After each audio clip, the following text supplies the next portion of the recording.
Maybe you're like me. Do you always think, what if something better comes along? Or what if I miss out on something? Are you afraid of commitment? I really feel like these thoughts and those feelings have really affected my homeschool and really allowed me to not be super consistent in homeschool. So will I ever be consistent in homeschool? That is the question today. So in today's video, I want to share my struggle with being consistent and the things and steps that I've done to improve in this. And hopefully I can encourage you along with this part of my story. So you may not like one of these tips that I have to share though.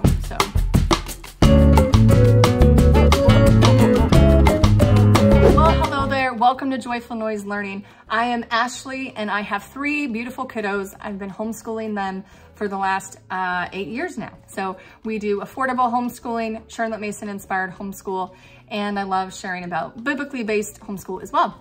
So I originally thought this would be a really fun topic. Well, myself 2 months ago when I made the plan, thought it would be a fun topic, but today I'm not so sure. But the main reason why I'm not so sure is because this is one of my weaknesses. And who likes to talk about their weaknesses? Who? Anybody? So consistency. To me, it's like the dreaded C word. And I really, really admire those moms or those people or those women out there who can be super consistent.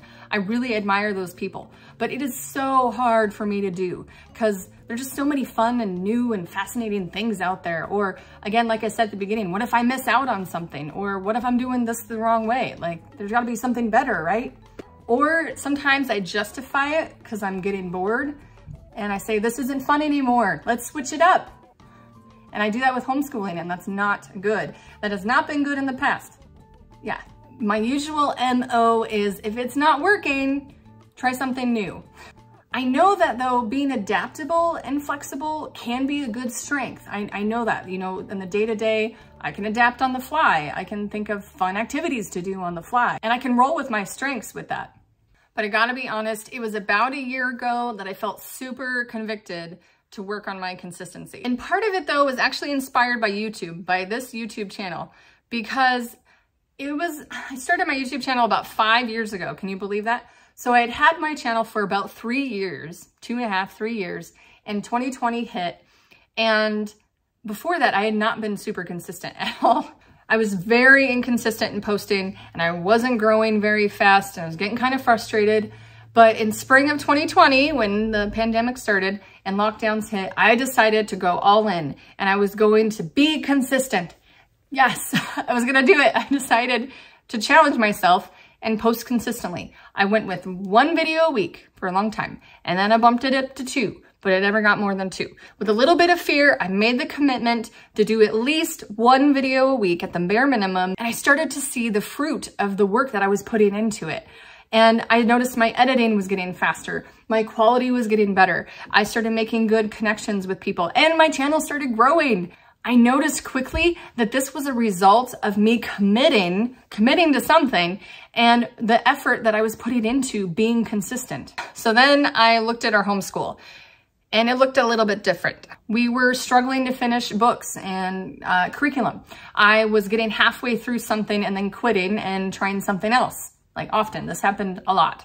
And there was a few years there where we switched co-ops every single year for 4 years in a row. Ooh, that was rough. A lot of that was out of my control. You know, co-ops dissolved and we moved and that, but still my kids weren't having a consistent group of people that they were seeing every year. And I noticed I didn't have a consistent set time for school. It was kind of a, oh, when we feel like it. And I was trying to be that whole like hands-off, what's the word? Hands-off unschooling mom, like, you know what I mean? Like I was trying to do that and like, oh, we live organically and learning is a natural process and we don't have to set time aside for school. Like that's kind of what I was trying to do. Because I was trying that relaxed style because I thought that's what Charlotte Mason was. I noticed that appointments and play dates and, you know, my mood was quickly pushing out school and school was not getting done very often. I finally realized that I had to take homeschooling more seriously. I wasn't going to become, you know, rigorous Kathy over here, but I knew I had to treat being a homeschool mom like it was my job. And maybe some of you don't need this metaphor, but I needed it. And maybe some of you do need this. So think of it this way. What if I had a job that I was working out of the house? I had a regular job and I had a boss.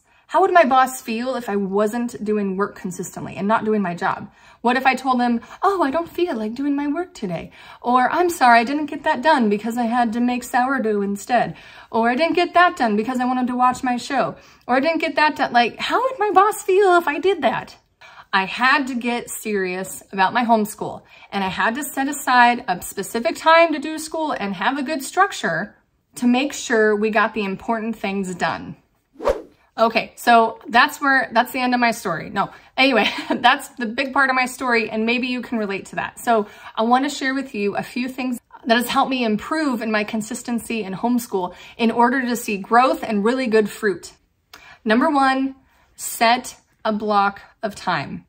Block out your time with each task that you have throughout the day, throughout the week, and keep one activity in each block. Don't try to mix and match. Don't try to multitask, guys. I know some of us like multitasking, but don't do it. There's a poem that I learned with the kids when they were way back in the day when my oldest was first grade. Work while you work, play while you play. This is the way to be happy each day. Work while you work, play while you play. We're compartmentalizing, we're blocking. It's talking about block scheduling, guys. This is the way to be happy each day. All that you do, do with your might. Things done by halves are never done right. So this isn't just about school, but kind of managing your time well that I needed to learn. So you have a school block, you do school during this time. You have a chores block, you do chores during this time.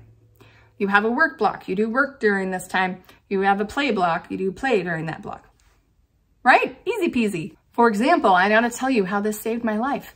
If I know that we're going to do a big deep clean of the house every Friday between 10 and noon, on Monday, I don't have to worry about that. I can focus on school on Monday morning. And maybe I'm on a Tuesday and I know that today at 3 o'clock to 4 o'clock, I'm gonna have a work block. I can do school now and I don't have to worry about work. I can do school now and focus on school because work is gonna happen later at 3. The other great thing is with your blocks, you can be flexible within the structure, okay? You wanna see what I mean? You know, your work block, you can move that from the afternoon to the morning, and then you can move your school block to the afternoon.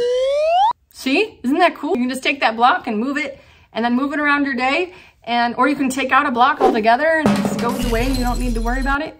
You know, if it's not working out, I can skip a block completely. For example, I skipped my workout today. I didn't get to it, and that's okay. Maybe I'll throw it in at the end of the day today, but I was okay to just skip it and move on with the rest of the day.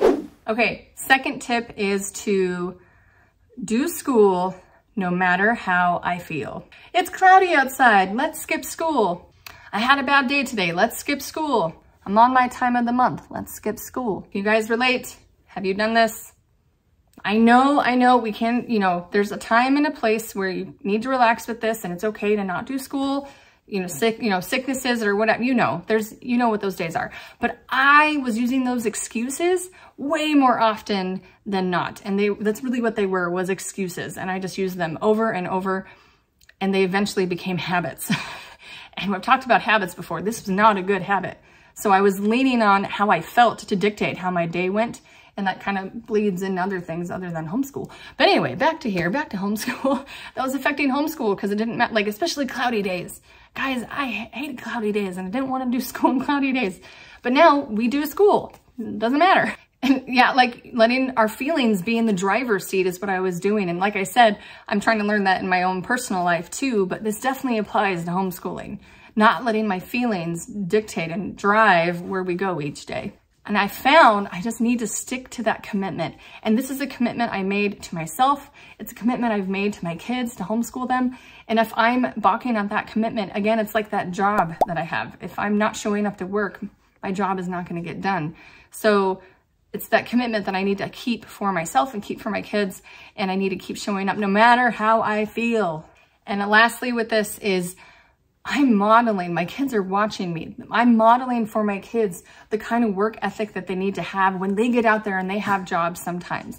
And if I am not being committed to my job, then I'm not modeling a good example. And I don't want to do that. That is like the biggest thing that I've talked about with habits with kids is you're the model and they watch you. And they're watching you with your work ethic. They're watching you not just with your chores and how you brush your teeth or get dressed in the morning, but they're watching you with how you choose to work each day and come and show up and and do the things and tasks that you have in front of you. You need to do it well, right? You're expecting good, diligent work from your kids.